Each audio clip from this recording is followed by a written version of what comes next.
What's the most important far-reaching invention in human history? I'm talking something that's organized entire societies, put millennia's worth of knowledge at our fingertips, and allowed us to communicate across space and time. Something that's contributed to the laws that keep us safe, the medicine that keeps us alive, the stories that get us through the day, and the cultures that hold us together. Hi, I'm Dr. Emily Zarka, and this is Study Hall's Writing Tune-Up, where we'll help you share your thoughts, ideas, arguments, and stories more clearly, effectively, and creatively, using what I think is the most important invention in human history, writing.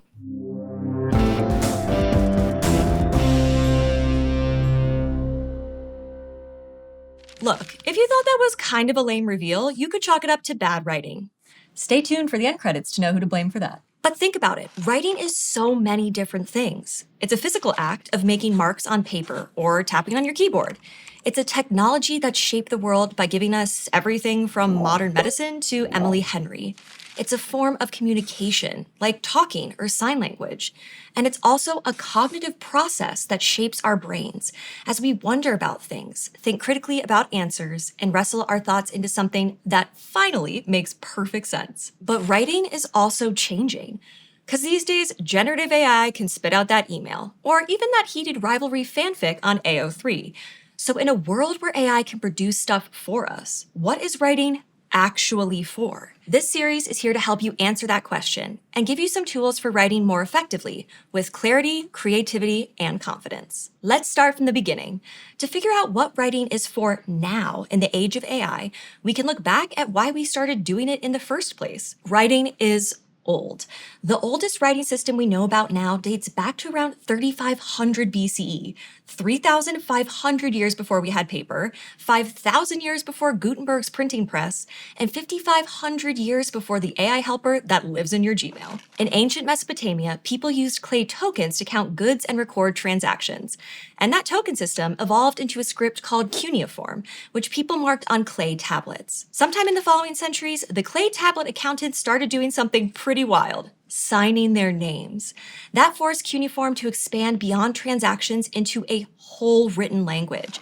People started using it to record not only names and titles, but to dedicate objects to gods and temples. By 2000 BCE, they were writing long texts about religion, magic, history, law, and shady copper merchants. Ancient writing systems were developing in other places too. Around the same time as cuneiform, Egyptians started using hieroglyphics for religious inscriptions and communication with gods. Around 1400 BCE, the Chinese Shang dynasty began using inscriptions on oracle bones as part of their divination practices. And over in Mesoamerica, around 650 BCE, the Olmec civilization developed a writing system based on culturally relevant icons, like animals, insects, tools, and food. Those early writing systems were used in different ways, but what they have in common tells us something important about what writing is for. From counting reed basket sales to keeping track of maize to crafting prayers to gods, writing lets us record, share, and reflect on knowledge. It turns our fleeting thoughts into something permanent, something we and other people can go back to the next day, or the next century, or the next era of history. Think about it. The reason we know everything I just told you is because of ancient people writing stuff down. With inventions like paper, the printing press, and the typewriter, writing came to dominate the modern world. Today, we see it everywhere we look. Like, sometimes people write just to explain something. That's expository writing, which stays away from opinions and focuses on facts and how-tos. You can find that style in places like your biology textbook, the manual for your Nintendo Switch, or your favorite brownie recipe. But if you've ever Googled a brownie recipe, you know the recipe is only like 1/10 of the website. There's also plenty of descriptive writing, where an author paints a word picture for their audience. Like the 12 paragraphs your food blogger wrote about the perfect fudge-to-edge ratio in those brownies, and the beautiful winter day on which they baked them. Or descriptive scenes in novels, short stories, poetry, nature writing, and maybe even your own journal. Lots of those things might also include narrative writing, which tells a story. Narrative writing usually has characters, settings, and conflicts.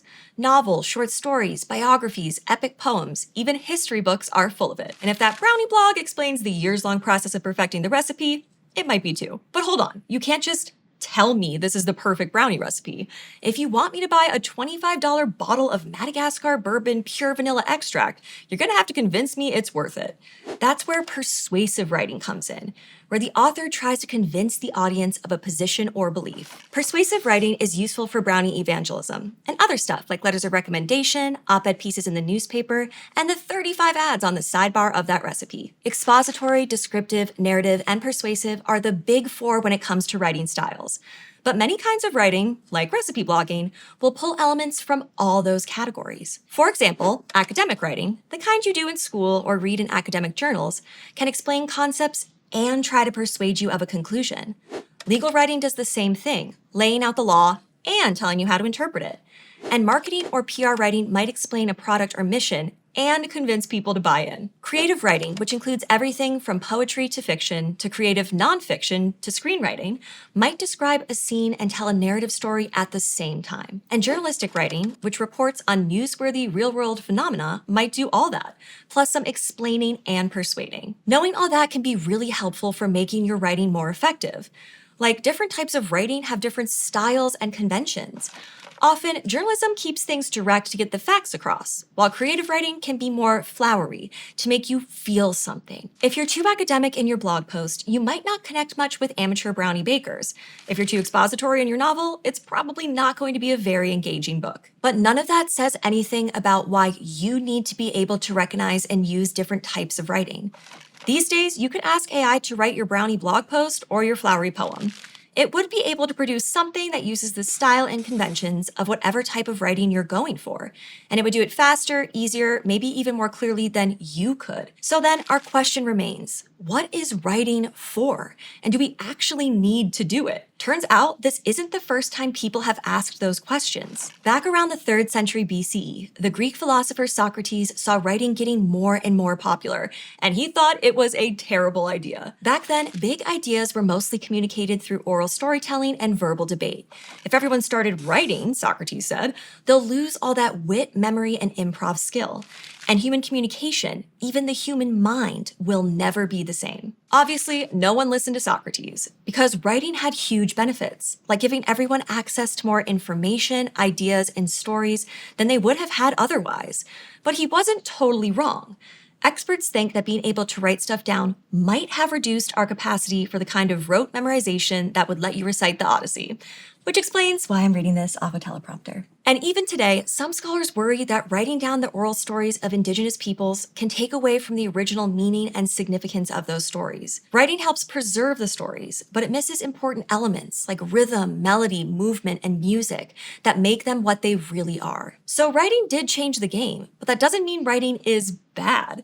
It just means we have to think critically about those trade-offs, what we gain, what we lose, and what that means for the thing we're trying to create. We can think the same way about AI. AI could definitely change the game for writing and thinking and communicating. Maybe like Socrates, you're really worried about that. Or maybe you think everyone needs to calm down about AI. After all, writing didn't ruin Socratic debates or oral storytelling, just like TV and the internet didn't ruin writing. AI probably won't ruin writing either, but it will change it. And whether it changes things a little or a whole lot depends on whether and how we choose to use AI. And if you think you have to use AI to get the grades or finish the task or keep up in today's move fast and break things world, think again. Sure, writing can be really hard and intimidating. It takes work and practice, and none of us will ever be as efficient as generative AI is at stringing words together. But real writing is a skill everyone can learn and practice. When we do, we can become more effective and efficient at writing, and we can get better at a bunch of other stuff too, like thinking. It turns out wrestling our ideas into writing builds all kinds of cognitive skills. It can improve our memory, shore up our critical thinking, and boost our creativity. It can make us better at evaluating and responding to ideas, and figuring out what we actually think about things.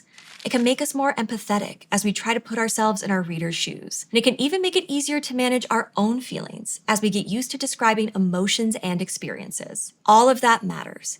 Because remember, one of the things that made writing expand back in the clay tablet accounting days was that people wanted their own names recorded on their work, which tells us that writing isn't just about recording information or producing decent sounding content or mimicking the conventions of a particular type of writing. All things AI can do just fine. Your writing is also about you. Your name, your thoughts, your ideas, your style, your connection with other people. That's the stuff you cultivate when you learn to write well. So these days, writing is for the same things it's always been for. And when we choose to build our writing skills, we're choosing to participate. We're writing our own names on the clay tablet and recording our place in that huge historical canon, the human community of writers that spans hundreds of countries and thousands of years, building knowledge, culture, and progress only humans could create. That's my take anyway. What do you think? If you're currently in or thinking about going to college, go to gostudyhall.com for more student resources and check out our $25 college courses. Thanks for watching. See you next time.